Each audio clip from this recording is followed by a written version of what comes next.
De 15 em 15. Oi, meu nome é Leandro Negreiros e esse é o De 15 em 15, o podcast que traz um episódio a cada 15 dias com duração de 15 minutos.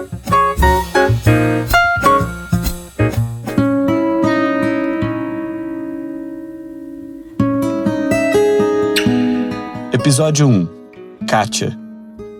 São 4 horas da madrugada. Kátia abre os olhos e, ainda deitada, espera que o despertador do celular toque para lhe acordar.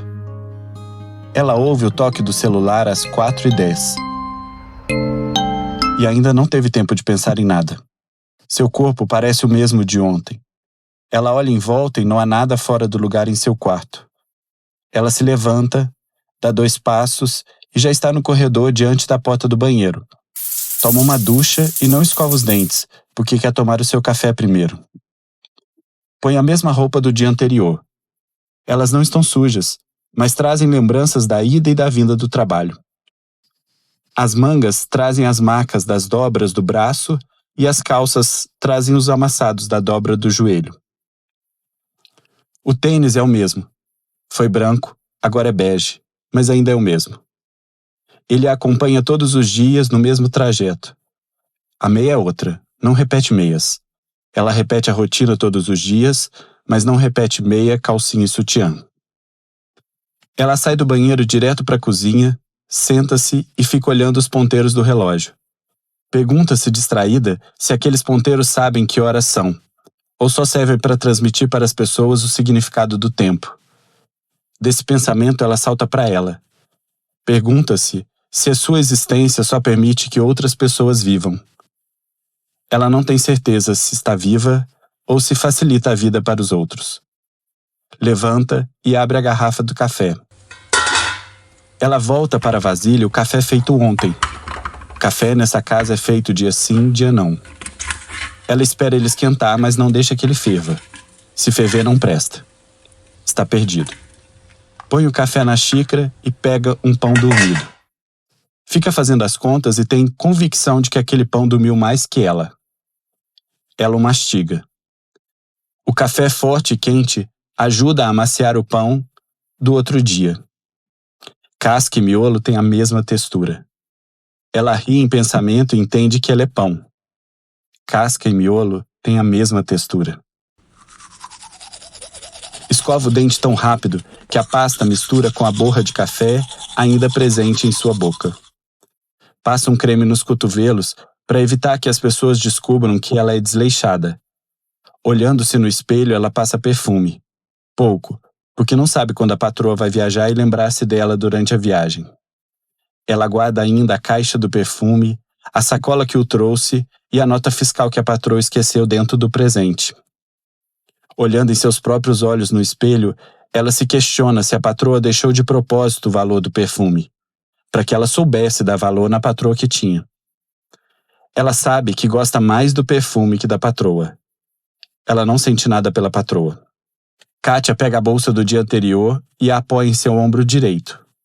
Ontem, ela apoiou a bolsa no ombro esquerdo. Gosta de brincar com os lados do seu corpo para que o lado não saiba que a bolsa é a mesma e que ela não carrega nada de importante dentro dela. Ela abre a porta de casa e se depara ainda com a noite, a mesma que a recepcionou ontem quando ela chegava. Tranca a porta na certeza de que ela poderia ficar escancarada. Ninguém entraria naquela casa. Não havia nada ali que as outras casas da rua não tivessem. Faltava muita coisa para todo mundo da periferia. Ela vai caminhando rápido, olhando para o chão e pensando na palavra periferia. Isso de estar na borda da cidade é engraçado. Tudo é escuro na borda.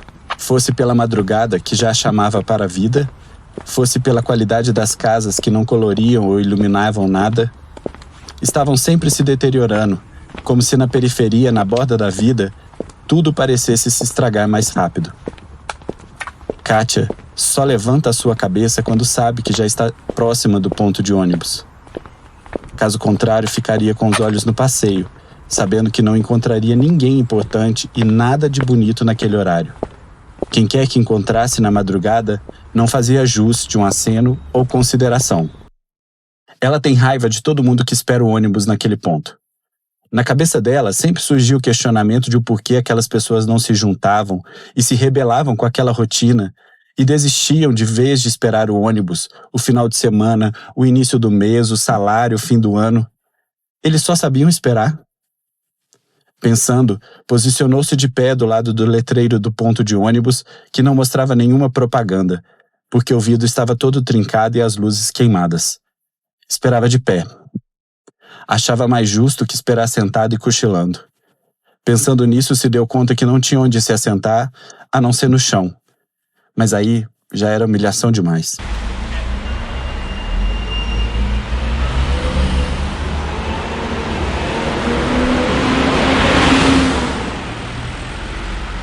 Entrou no ônibus e descobriu que a única vantagem de se morar na borda é que de madrugada ainda se tem lugar para se assentar no coletivo. Se isolou no fundo do carro, virou o rosto para a rua e fingiu não se importar com quem entrava. Aos poucos, ia sentindo que o ônibus ficava cada vez mais escuro à medida que as pessoas ocupavam todas as poltronas e o corredor já estava repleto de gente desanimada. Kátia agradecia por ter que pegar uma única condução até o trabalho. Mesmo que longe, pelo menos não tinha que se arrastar procurando a porta, implorar pela passagem, pular do último degrau e sair no centro da cidade agarrada à bolsa que não tinha nada de importante, à procura de uma nova linha de ônibus. Pensou que nisso Deus até era bom para ela, e tinha lhe dado essa sorte. Começou a rezar um Pai Nosso, mas na metade deixou que seus pensamentos engolissem o pão nosso de cada dia. Lembrou que o pão tinha dormido mais que ela e continuou olhando para fora da janela do coletivo e pensando nela mesma. Sem olhar em relógio algum, viu que o dia estava clareando. Para ela, o sol só nascia depois que ela deixava a periferia. Era sempre assim. A viagem até o trabalho era tão longa que a noite ia embora e o sol surgia. Sentiu o braço de alguém encostando no seu e, quando olhou para o lado, o senhor de meia-idade tinha aberto em suas mãos um desses jornais que circulavam gratuitamente e são distribuídos na rua. Uma página inteira com propagandas de lugares duvidosos, uma coluna inteira de obituário. Ela riu e, virando os olhos, começou a tentar ler o nome de cada um. Tinha gente de nome composto que tinha morrido ontem e hoje estava lá estampado naquele jornal sem custo. Quem queria saber da morte daquelas pessoas? Kátia pensou. Fez planos de avisar a família para não publicarem no jornal da rua que ela havia morrido. Desistiu dos planos. Sabia, no fundo, que a família jamais teria o cuidado de publicar em um periódico que ela tinha morrido. De tanto olhar para o lado, o senhor de meia-idade percebeu que ela estava interessada nas notícias e dividiu as páginas e entregou 2 delas para Kátia sorrindo. Kátia não se lembra se ele sorriu com os olhos ou com a boca. Estava envergonhada demais para prestar atenção nessas coisas.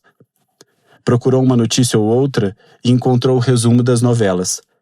Como não acompanhava nenhuma, leu todas para poder imaginar o que tinha acontecido no capítulo anterior. Não pensava no próximo capítulo. Não era chegada em futuro. Devolveu as páginas para o senhor de meia-idade. Agradeceu rapidamente e começou a se ajeitar porque o seu ponto final se aproximava. Deu-se conta de que não era o ponto final, era uma vírgula, porque embora descesse naquele ponto, ainda tinha que caminhar 7 quadras até chegar ao prédio em que trabalhava. Depois de descer, fazia questão de fazer aquele trajeto de cabeça erguida. Encarava todo mundo que olhava para ela e sabia que todos sabiam que ela vinha da periferia. Arrependeu-se de ter passado pouco perfume. Queria deixar uma dúvida quando passasse. Um cheiro de riqueza, uma marca de bom gosto, para que as pessoas ficassem perguntando de onde vinha aquela mulher. Quando chegou ao prédio, teve de novo aquela sensação de preguiça de desejar bom dia para o porteiro. Achava que no fundo incomodava. Tanto bom dia para uma pessoa só. O porteiro ficava ali distribuindo bom dia até virar boa tarde, para depois virar até logo. Ao entrar, disse oi e se sentiu orgulhosa daquela ousadia. O porteiro disse, oi, Kátia. Kátia questionou-se em silêncio do critério utilizado pelo porteiro, de dizer dona fulana para algumas pessoas e dizer só fulana para ela. Por que não dona Kátia? ficou com medo de o porteiro puxar conversa com ela e ela só ter de notícia o capítulo de hoje das novelas das 6, das 7 e das 8.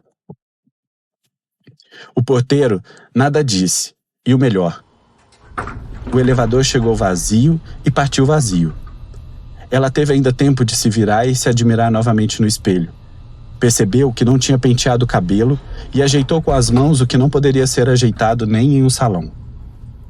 Devia ter passado mais perfume, insistiu. Distrair a patroa com o cheiro para que ela não se ocupasse de sua imagem e percebesse que o cabelo de ontem era o mesmo de hoje, ainda que mais amassado pelo tempo de travesseiro. Ao entrar, percebeu que a patroa já estava próxima de sair. Isso deu a Kátia uma alegria inexplicável. Em breve, poderia ficar com a casa só para ela, ainda que ficasse com o pior de todos os cômodos, com todas as sujeiras, com todas as roupas espalhadas, com os garfos sujos e os potes cheios de gordura, esperando cheios de água que não se misturam com o óleo. A casa seria só dela, mas também seriam só delas as tampas das lixeiras, a reunião de todos os lixos em um saco preto só, e a dobra do saco de lixo abarrotado que ela não saberia se daria conta de descer as escadas e depositar a tempo de o caminhão da coleta passar. Seriam só delas todas as roupas amassadas que ela precisaria a todo custo desmanchar os vincos e depois dependurar nos cabides e voltar com elas para seus lugares de maneira que o serviço dela ficasse imperceptível. A patroa se despediu como sempre, com um tchau de longe, e saiu pela porta que dava para o outro corredor. Aliviada, ela trocou de roupa e pôs pela segunda vez a roupa do dia anterior. Essa estava rasgada, tinha mancha de água sanitária. Essa justificava sua existência em seu corpo de só fazer. Kátia percorreu os cômodos da casa como fazia todos os dias. Na mesma ordem, começou pelos quartos, em seguida os banheiros, depois a sala, o escritório e por fim a cozinha. Os quartos das crianças eram os piores. Além de ajeitar tudo, Kátia precisava recolher os brinquedos espalhados pelo chão, organizar os livros nas estantes e, não era comum, desligava a TV deixada ligada antes que eles saíssem. Era curioso pensar que àquela hora, por volta das 7h30 da manhã, todos já tivessem saído. Eles acordaram cedo e foram viver sua vida. Mal sabiam eles que Kátia tinha se levantado 3 horas antes e tinha ido viver a vida para eles. Sem pensar muito, Kátia entendia que era aquela sua rotina. Confundia-se com os dias da semana. Tinha certeza que hoje era ontem. Fosse pela roupa repetida, fosse pela arrumação da casa que era a mesma, fosse pela bolsa que ela não se lembrava mais se tinha depositado no ombro esquerdo ou direito. Na hora do almoço, como ninguém apareceu para almoçar aquele dia, Kátia abriu a geladeira e foi procurar algo para comer. Comeu a comida de ontem, que tinha sobrado e que ela mesma tinha feito. Tinha fritado muitas batatas palito. Sobraram 5. 5 palitos de batata foi o que deixaram na geladeira em um pote de ricota aproveitado. Kátia começou a pensar quem poderia ter pensado nela e definido que 5 palitos de batata seriam suficientes para a sua comida do dia seguinte. Logo para ela, que passou longos minutos esquentando o óleo, picando as batatas para que os palitos ficassem semelhantes aos do fast food para agradar as crianças. Sobraram 5, e Kátia se arrependeu de ter se preocupado em não deixar que as batatas se encharcassem de óleo. Tanto cuidado foi pouco para ser notada. Kátia se perguntou se seria uma sombra.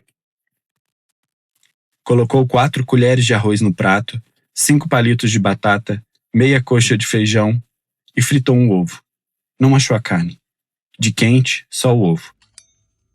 Decidiu que comeria tudo frio, para ser rápido aquele momento e terminar logo aquele dia. Nem 10 minutos depois, já estava de volta à sua rotina que ela não sabia se era de ontem ou de hoje. Às 3 da tarde já tinha terminado tudo. Borrifou um perfume em toda a casa, porque a patroa pedia e gostava. Adorava abrir a porta e encontrar aquele cheiro de limpeza. Kátia, suada, aproveitou o perfume de lavanda e borrifou nela mesma. Que portas abririam nela para perceberem seu cheiro? Tomou uma ducha rápida, fria. O chuveiro queimou semana passada, mas o pessoal não teve tempo de comprar uma resistência nova. Assim, ela resistia àquela água fria que se despedia dela naquela casa. Ninguém apareceu. Um alívio. Kátia se deu conta que nem com ela mesma ela tinha falado aquele dia. Não murmurou uma canção, não soltou uma reclamação, nem discutiu com o espelho uma solução para retirar a gordura do forno. Colocou a roupa do dia anterior, aquela de ir e vir, que a trazia da periferia e a devolvia para aquele lugar de ninguém. Pegou a bolsa, não a abrira nenhuma vez naquele dia. Borrifou a lavanda novamente na sua roupa de sair e passou pela porta de serviço, com medo de encontrar alguém chegando. Mais um suspiro aliviado por encontrar o elevador vazio. Mais um suspiro aliviado por encontrar o porteiro da tarde resolvendo algo com o síndico que estava encostado no balcão da recepção. Não precisou dar tchau e desejar bom descanso para ninguém. Todos ficariam cansados independente dos desejos dela.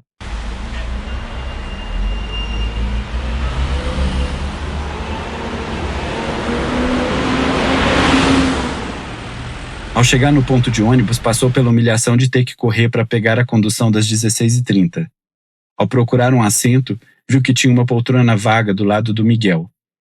Ela não conhecia o Miguel, mas sabia seu nome porque o motorista daquele horário sempre o cumprimentava pelo nome. Foi até o assento, sorriu para o Miguel e sentou-se. Devia ter ficado com o Jornal da Manhã porque abriria agora e saberia o que fazer com a mão. Os seus ombros encostaram-nos no Miguel. Miguel se ajeitou para abrir mais espaço e puxou o assunto com ela. Falou do calor e reclamou que as pessoas não abriam as janelas o suficiente. Kátia sorriu e concordou. Perguntou para ele se ele assistia novela. Ele riu e perguntou o porquê. Ela ficou envergonhada e estranhou a própria ousadia de perguntar de algo que ela não entendia ou se interessava. Respondeu que hoje os capítulos seriam ótimos. Miguel, rapaz esperto, sugeriu que ela lhe passasse o número do telefone.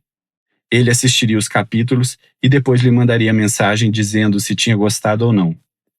Kátia começou a se tremer. Nunca tinha chegado na etapa de passar o telefone para um homem. Fez que sim com a cabeça e os dedos começaram a procurar nos contatos do celular o seu próprio número. No meio dessa ação percebeu que não era necessário. E começou a ditar número por número com cuidado, com medo que Miguel trocasse um 6 pelo 0 e não tivesse a oportunidade de dar sua opinião sobre os capítulos do dia.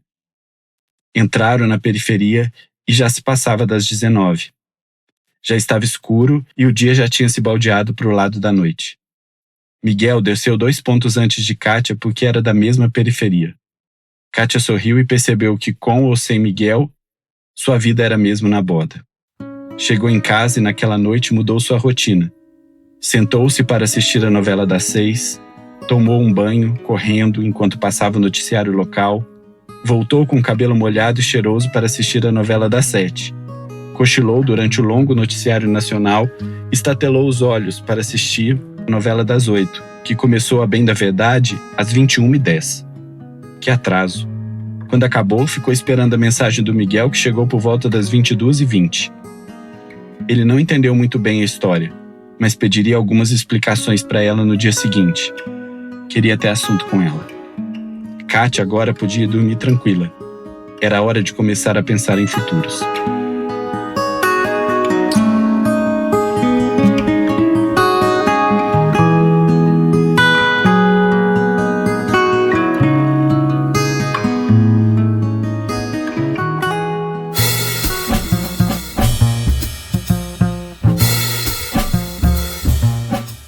Esse foi o episódio de hoje do De 15 em 15, o podcast que traz um episódio a cada 15 dias com duração de 15 minutos.